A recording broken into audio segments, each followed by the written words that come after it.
ከ20 ሚሊዮን በላይ ሰዎች የሚኖሩባትና በየቀኑ በቢሊዮን የሚቆጠሩ ታሪኮች የሚፈጠሩባት ሕያው ሙዚየም የሆነችው ሜክሲኮ ሲቲ በዓለም ላይ ካሉ ግዙፍና ምስጢራዊ ከተሞች አንዷ ስትሆን ከሚያማምሩት የቅኝ ግዛት ሕንፃዎቿ፣ ከደመቁት የባህል ምግቦቿ እንዲሁም ከደስተኞቹ ነዋሪዎቿ በስተጀርባ ግን እጅግ የሚያስደነግጥና ለአእምሮ የሚከብድ ድብቅ ዓለም አለ።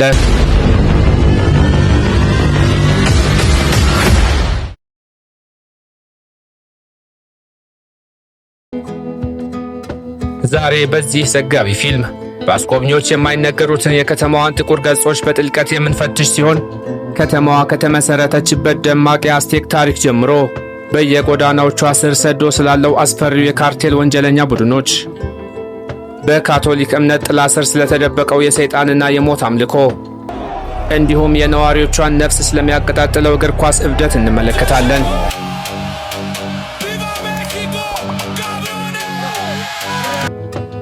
ይህን ቪዲዮ እስከ መጨረሻው በመከታተል ስለ ሜክሲኮ ሲቲ በደም በእምነትና በጭንቀት የተሞላውን እውነተኛ ገጽታ ይመልከቱ። ለቻናላችን አዲስ የሆናችሁ ሰብስክራይብ እና የደወል ምልክቷን በመጫን ቤተሰባችንን ይቀላቀሉ።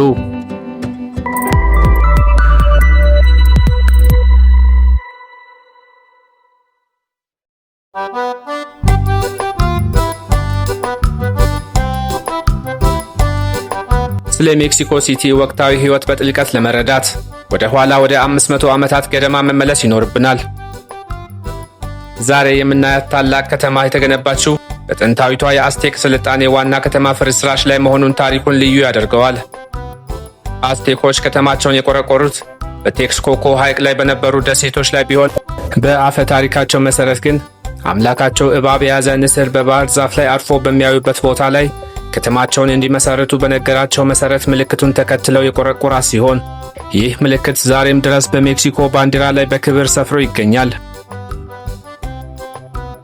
የአስቴክ ስልጣኔ እጅግ የዳበረ የግብርናና የሕንፃ ጥበብ የነበረው ቢሆንም በዓለም ታሪክ ውስጥ እጅግ በሚያስደነግጠውና በሺዎች የሚቆጠሩ ምርኮኞች በትላልቅ ፒራሚዶች ጫፍ ላይ ልባቸው በሕይወት እያሉ እየተቀደደ ለአማልክት በሚሰዋበት የሰው መሥዋዕት ልማዱ ይታወቃል። አስቴኮች ፀሐይ በየቀኑ እንድትወጣና ዓለም እንዳጠፋ የሰው ደም ለአማልክት መቅረብ እንዳለበት ያምኑ ስለነበር ደሙ በፒራሚዱ ደረጃዎች ላይ ወደ ታች እንደ ጎርፍ ይፈስ እንደነበር የሚነገር ሲሆን ይህ በደም የመታጠብ ታሪክም በከተማዋ መንፈስ ላይ እስካሁን ድረስ የራሱን ጥቁር ጥላ ያረፈ ያስመስለዋል። በ1521 ስፔናውያን በሄርናን ኮርቴስ መሪነት ወጥተው ከተማዋን በወረሯት ጊዜ የአስቴኮችን ፒራሚዶችና ቤተ መቅደሶች ሙሉ በሙሉ ያፈራረሷቸው ሲሆን የስፔን ድል አድራጊዎች ሐይቁን በማድረግ በፍርስራሹ ላይ አዲስ የካቶሊክ ከተማ መገንባት በመጀመራቸው ጥንታውያኑ አማልክት ደም በፈሰሰበት መሬት ላይ ታላላቅ ካቴድራሎች ሊቆሙ ችለዋል። የዛሬዋ ሜክሲኮ ሲቲ በጥንታዊ የሰው መሥዋዕት ባህልና በስፔን ካቶሊክ እምነት የለመለመች ብትሆንም ከተማዋ የተመሠረተችው በውሃ ላይ በመሆኑ ምክንያት ዛሬም ድረስ በየዓመቱ በጥቂት ሴንቲሜትር ወደ መሬት እየሰመጠች ትገኛለች። ይህም ከተማዋ የራሷን ታሪካዊ ሸክም መሸከም አቅቷት የምትሰምጥ አስደናቂ ምስጢራዊ ክስተት አስመስሏታል። ሜክሲኮ በይፋ በዓለም ላይ ካሉ ትላልቅ የካቶሊክ ሀገሮች አንዷ እንደመሆኗ መጠን በከተማዋ ውስጥ በየመንገዱ የድንግል ማርያምን ምስሎችና ታላላቅ አብያተ ክርስቲያናትን ማየት የተለመደ ነው። ከዚህ ከተለመደ ክርስትና ጀርባ ግን በሜክሲኮ ሲቲ ጨለማ ጎዳናዎች ውስጥ እጅግ አስፈሪና እንግዳ የሆኑ እምነቶች በከፍተኛ ፍጥነት እየተስፋፉ ይገኛሉ። ከነዚህም ውስጥ ዋነኛው የሙሽራ ልብስ የለበሰ የሰው አጽም ቅርጽ ባለው ምስል የሚወከለውና ሳንታ ሙርቴ ወይም ቅድስት ሞት በመባል የሚታወቀው እምነት ነው። ይህ እምነት በካቶሊክ ቤተክርስቲያን ሙሉ በሙሉ የተወገዘና የሰይጣን አምልኮ ተደርጎ የሚወሰድ ቢሆንም ቴፒቶ በተባለው እጅግ አደገኛ መንደር ውስጥ ግን በሚሊዮኖች የሚቆጠሩ ተከታዮች አሉት። ነዋሪዎቿ ይህንን የሞት ምስል የሚያመልኩበት ዋና ምክንያት ሳንታ ሙርቴ እንደማታዳላና እንደ መደበኛ ቅዱሳን መልካም ሰዎችን ብቻ እንደማትረዳ ስለሚያምኑ ነው። ሌቦች፣ የእጽ አዘዋዋሪዎች፣ ሴተኛ ዳሪዎችና ነፍሰ ገዳዮች ወደ መደበኛ አብያተ ክርስቲያናት ሄደው ፖሊስ እንዳይዛቸው ወይም ጠላታቸውን እንዲገድሉ መጸለይ ስለማይችሉ ወደ ሳንታ ሙርቴ በመምጣት ፍላጎታቸውን በነጻነት ይጠይቃሉ።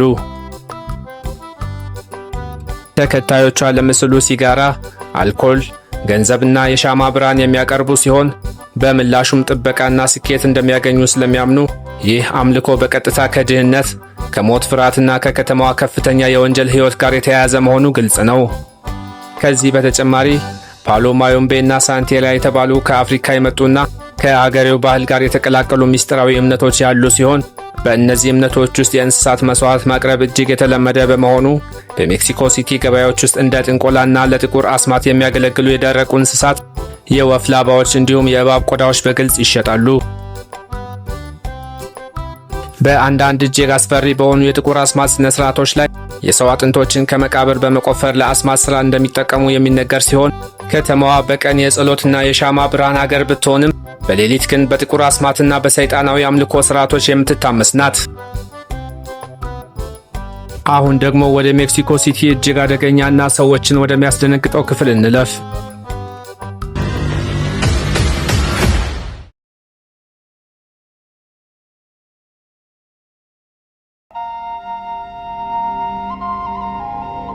ሜክሲኮ በዓለም አቀፍ ደረጃ በእጽ ካርቴሎች ጦርነት የምትታወቅ አገር ብትሆንም ዋና ከተማዋ ሜክሲኮ ሲቲ ግን የዚህ ሁሉ የገንዘብና የኃይል ማዕከል በመሆን ታገለግላለች።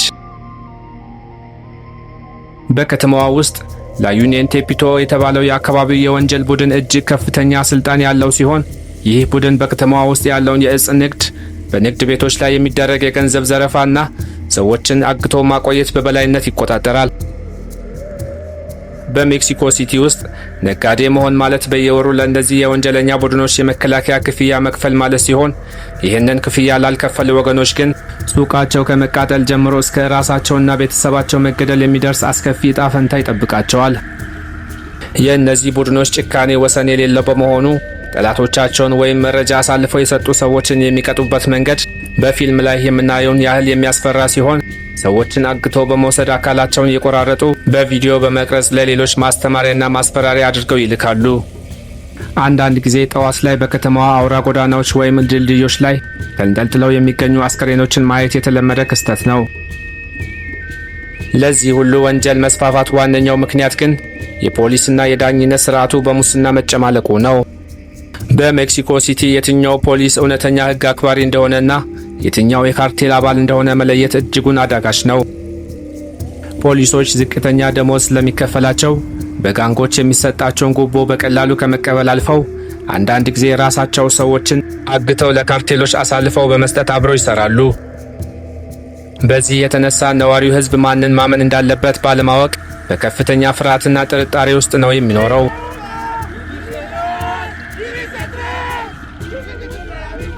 ሕጉም የሚጠበቀው በገንዘብና በጠመንጃ ኃይል ብቻ እንደሆነ ይነገራል። እነዚህ ሁሉ አደጋዎች ባሉበት ከተማ ውስጥ ሕይወት እንዴት ይቀጥላል የሚለው ጥያቄ በአእምሯችን ቢመላለስም የሚገርመው ግን የሜክሲኮ ሲቲ ነዋሪዎች ወይም በአካባቢው አጠራር ቺላንጎስ የሚባሉት እጅግ ተግባቢ፣ ደስተኞችና ሕይወትን የሚወዱ ናቸው። ከተማዋ በጭንቀት ውስጥ ብትሆንም በየቀኑ በሚሊዮን የሚቆጠሩ ሰዎች ኑሯቸውን ለማሸነፍ ወደ ጎዳና ይወጣሉ። የከተማዋ የትራፊክ መጨናነቅ በዓለም ላይ ካሉ አስከፊዎች አንዱ በመሆኑ ሰዎች ወደ ሥራ ለመሄድ ብቻ በቀን ከ3 እስከ 4 ሰዓት በትራንስፖርት ላይ ያሳልፋሉ። በዚህ ምክንያት የከተማዋ የምድር ባቡር እጅግ ከመጨናነቁ የተነሳ በባቡር ጣቢያዎች ውስጥ በሺዎች የሚቆጠሩ ሰዎች እርስ በርስ እየተገፋፉ ሲጓዙ ማየት የተለመደ ነው። ይህ መጨናነቅ ለኪስ አውላቂዎችና ለሴቶች ትንኮሳ ምቹ ሁኔታዎችን ስለሚፈጥር መንግሥት ለሴቶችና ለሕፃናት ብቻ የተለዩ የባቡር ፉርጎችን ለመመደብ ተገዷል። በሌላ በኩል ግን የከተማዋ የመንገድ ላይ ምግብ ባህል እጅግ አስደናቂ ነው። ታኮስ፣ ታማሌስና ቶርታስ የተባሉ የምግብ አይነቶች በየመንገዱ ጥግ የሚሸጡ ሲሆን ሀብታምም ሆነ ድሃ፣ ፖሊስም ሆነ የጋንግ አባል ሁሉም በአንድ ላይ ቆመው እነዚህን ቅመም የበዛባቸው ምግቦች መመገባቸው ይህንን የምግብ ባህል ከተማዋን በአንድ ላይ የሚያስተሳስር ማህበራዊ ሙጫ ያድርገዋል። ነገር ግን በከተማዋ ውስጥ ያለው የኢኮኖሚ ልዩነት እጅግ ሰፊ በመሆኑ በአንድ በኩል እንደ ፖላንኮ ያሉ እጅግ ዘመናዊ ሰማይ ጠቀስ ሕንፃዎች፣ የቅንጦት መኪናዎችና የዓለም ውድ ሱቆች ያሉባቸው ሰፈሮች ሲታዩ፣ በአንጻሩ ደግሞ በጥቂት ኪሎ ሜትሮች ርቀት ላይ እንደ ኢስታፓላፓ ያሉ ንጹህ ውሃና መብራት እንኳን በቅጡ የሌላቸው በቆርቆሮና በጭቃ የተሰሩ ቤቶች የሞሉባቸው የድሆች መንደሮች ይገኛሉ። ይህ የሀብትና የድህነት መፋጠጥ ለከተማዋ ማህበራዊ ቀውስ መስፋፋትና ለወንጀል መጨመር ዋነኛው ነዳጅ ሆኖ ያገለግላል። በወንጀል በድህነትና በሃይማኖታዊ ጭንቀት ውስጥ ለሚኖረው የሜክሲኮ ሲቲ ሕዝብ እግር ኳስ ልክ እንደ ሁለተኛ ሃይማኖት የሚቆጠር ነው።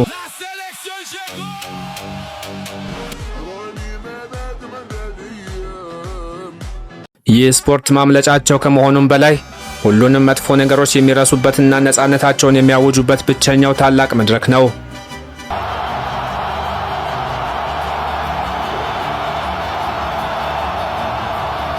በከተማዋ ውስጥ ፔሌ እና ማራዶና የዓለም ዋንጫን ያነሱበትና በዓለም እግር ኳስ ታሪክ ውስጥ ትልቅ ቦታ ያለው ታላቁ አስቴካ ስታዲየም የሚገኝ ሲሆን ከ100,000 በላይ ተመልካቾችን መያዝ የሚችለው ይህ ስታዲየም ጨዋታ በሚኖርበት ቀን ወደ እሳተ ገሞራነት የሚለወጥ ይመስላል።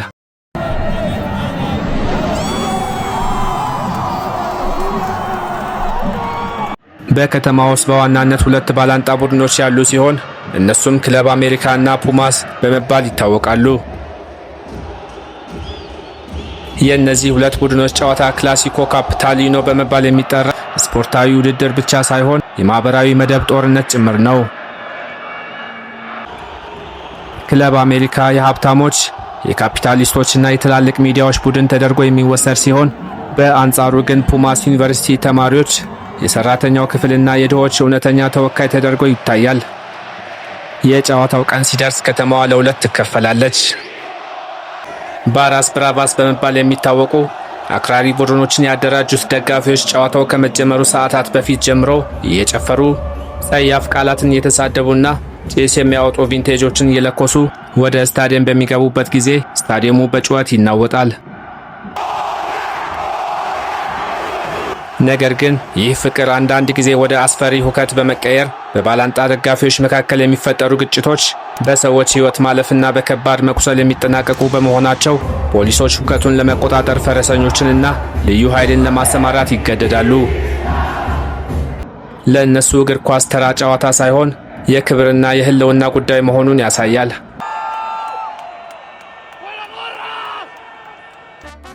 ሜክሲኮ ሲቲን በአንድ ቃል መግለጽ የማይቻል ሲሆን በአንድ በኩል ቅዱስነት፣ በሌላ በኩል እርኩስነት፣ በአንድ በኩል እጅግ የሚያምር ባህልና እንግዶችን መቀበል፣ በሌላ በኩል ደግሞ በጎዳናዎች ላይ የሚፈስ የጋንጎች ደም የሚታይባት የሁለት ዓለም ከተማ መሆኗ ግልጽ ነው። በጥንታዊ የአስቴካ አማልክት ደም አፍሳሽ ታሪክ ላይ ተገንብታ ዛሬ በዘመናዊ የእጽ ካርቴል ጦርነት የምትታመስ ቢሆንም በእግር ኳስና በህዝቦቿ ደስታ ግን ሕይወቷን የምታስቀጥል ድንቅ ከተማ ናት። ይህች ከተማ ሕይወትና ሞት እጅ ለእጅ ተያይዘው የሚራመዱባት ልዩ ቦታ ስትሆን ነዋሪዎቿ ሞትን ከመፍራት ይልቅ የሚያከብሩበትና አንዳንድም የሚያመልኩት ቢሆንም ድህነትና አደጋ ቢከባቸውም እንኳን ነገ የተሻለ ቀን እንደሚሆን በማመን በፈገግታ ታኮሳቸውን እየበሉ ሕይወትን በቆራጥነት ይጋፈጣሉ። ሜክሲኮ ሲቲን መውደድ ማለት ውበቷን ብቻ ሳይሆን ጨለማዋንም ጭምር አብሮ መቀበል ማለት ነው። ይህች አስደናቂና አስፈሪ ከተማ በሰው ልጅ ታሪክ ውስጥ ካሉ እጅግ ውስብስብና ማራኪ ምስጢራት አንዷ ሆና ለዘላለም ትቀጥላለች። ቪዲዮውን ከወደዱት ላይክ እና ሼር ያድርጉ። መሰል ቪዲዮዎች በፍጥነት እንዲደርሱ ቻናላችንን ሰብስክራይብ በማድረግ ቤተሰብ ይሁኑ። በቀጣይ ቪዲዮ እስክንገናኝ ቸር ያቆየን።